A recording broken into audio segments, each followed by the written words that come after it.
You found it. Your home for the best content on your favorite team, the Fighting Tigers of LSU. Do us a favor. Subscribe to the channel. Leave your comments below.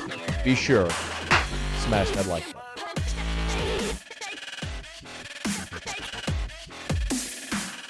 Big news of the day is that LSU has announced Frank Wilson is coming back to Baton Rouge. Shared some thoughts on that already, but that is to sort of reassess, a no doubt slam dunk, home run, whatever analogy you want to use, the greatest recruiter in LSU football history, who can also coach essentially any position on the offensive side of the ball, immediately legitimizes Brian Kelly's staff and his recruiting efforts in this state. A bajillion % home run, grand slam. Amazing that they got him away from a head coaching opportunity at McNeese to come back to LSU. Awesome. There have been some other newsworthy items in the last 24 hours. So let's work through that as Brian Kelly's staff starts to come together.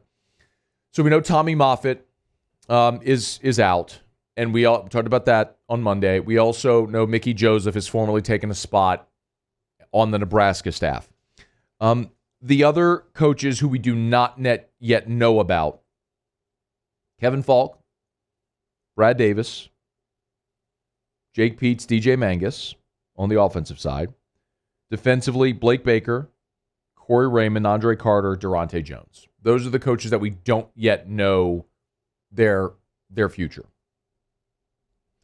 As we mentioned, we know Tommy Moffitt's out, Mickey Joseph is out, and today we learned that Greg McMahon is out. LSU special teams coordinator Brody Miller of The Athletic reported earlier.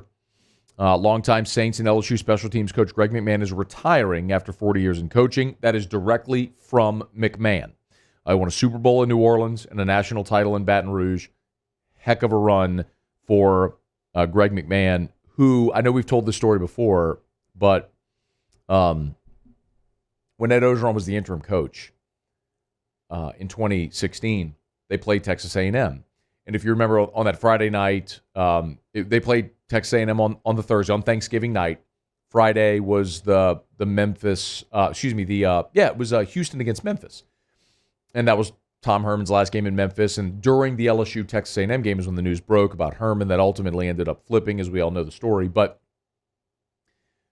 late in that game against Texas A&M, and forgive me, I don't remember exactly how it played out, but late in that game, there was something where I think A&M maybe attempted an onside kick and might have gotten it. The details are sketchy, but I remember there were some special teams gaffes. And Bradley Dale Pivoto was the special teams coordinator at the time. And there were some people, Orgeron was on the field after the game talking. He said, man, if I get this job, first thing I'm going to do is call Kelly, his wife, and then I'm going to fire that so-and-so. And sure enough, he got the job on a Saturday. On Sunday, they fired Bradley Dale Pivoto.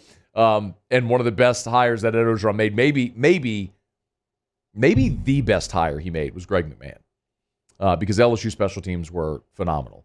Remember, it was Greg McMahon who went and found Cole Tracy. Greg McMahon identified Cade York. Greg McMahon has been the guy who's brought this talent here and developed it in special teams, had a plan, and they have been elite on special teams during his time here. So salute to Greg McMahon, 40 years in the biz, who is retiring. And it looks like we now know who the replacement for McMahon will be. Bruce Feldman, earlier today, tweeted that Notre Dame's special teams coordinator, Brian Polian, he is expected to join Brian Kelly's staff at LSU. Feldman tweeted, Polian has SEC coaching experience from his time as the special teams coordinator at Texas A&M. So it looks so Brian Polian looks like an assistant there at Notre Dame who will come with Kelly to Baton Rouge. This is Bill Polian's son, by the way. Polian, who's in the Pro Football Hall of Fame, longtime executive, was there with the Colts when they won Super Bowls, was with the Bills in the 90s. So this is Bill Polian's son, Brian Polian, who had a previous stint at Notre Dame and then went several other places, including Texas A&M and Stanford, had some time at UCF as well. He was actually on Nick Saban's Michigan State staff back in 1997. How about that? But he has been an elite national recruiter. Brian Polian is credited with getting Jimmy Clausen out of California, Manti Te'o, Dane Christ, Michael Mayer, Kyle Rudolph, some really big names that have gone through that Notre Dame program. He's the guy that's credited. So if LSU wants to cast a wide net nationally in recruiting, this is a guy that can certainly help there. And as far as special teams, Notre Dame has been some of the best. Their punt coverage, kickoff coverage, both top 20 nationally. In this write-up, they blocked 4 punts and returned 2 punts for touchdowns in 2019 and 2020. Pro Football Focus in 2019 ranked Notre Dame the number 3 special teams unit in the country. So he's had a lot of success as a special teams coordinator, and so he's following Brian Kelly. So that's another staff addition that we can credit. And then the other kind of big question with what we currently know, Tommy Moffitt going out, is who would be in. And there are multiple reports that Jacob Flint is going to be that person. So Jacob Flint, who is a co-strength and conditioning coordinator at Notre Dame, looks like he is, and this is not confirmed, by the way, it's not confirmed, but Jacob Flint is being reported,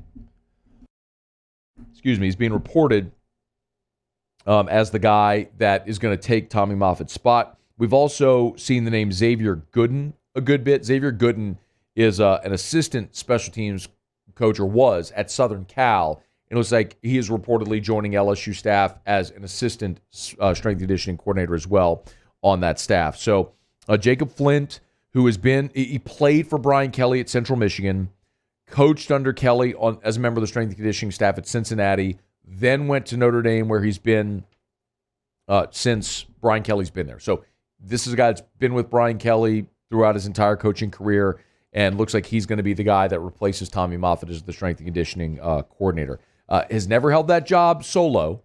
He's been co-strength and conditioning coordinator in South Bend, so this will be his first gig as the guy, provided this becomes official when LSU names it. But if you're sort of just keeping track of all of these moves as they go, this is what we officially know as of now. Tommy Moffitt, Mickey Joseph, Greg McMahon are out. Those 3 we know. Frank Wilson is the only one formally in. Polian and Flint are reportedly in. And still up in the air are Kevin Falk, Brad Davis, Blake Baker, Durante Jones, Jake Peets, DJ Mangus, Corey Raymond, and Andre Carter. I'm going to go ahead and put a big star next to Corey Raymond and assume that he's going to stay. And I'm going to say the same for Brad Davis, the offensive line coach, for a lot of reasons we've talked about. Again, I don't know any of this definitively, but Davis, when he came from Arkansas, got a 3-year contract. He's the interim head coach. He's from Baton Rouge, has a lot of inroads here in recruiting, and technically he's a great offensive line coach. And Kelly's offensive line coach at Notre Dame stayed on Marcus Freeman's staff. So I think there's a lot of reason to retain Brad Davis. But as I understand it, all of these coaches have been told that they are going to be assessed after the bowl game. So we'll know definitively at that point. And some attrition may happen naturally, like with Mickey Joseph.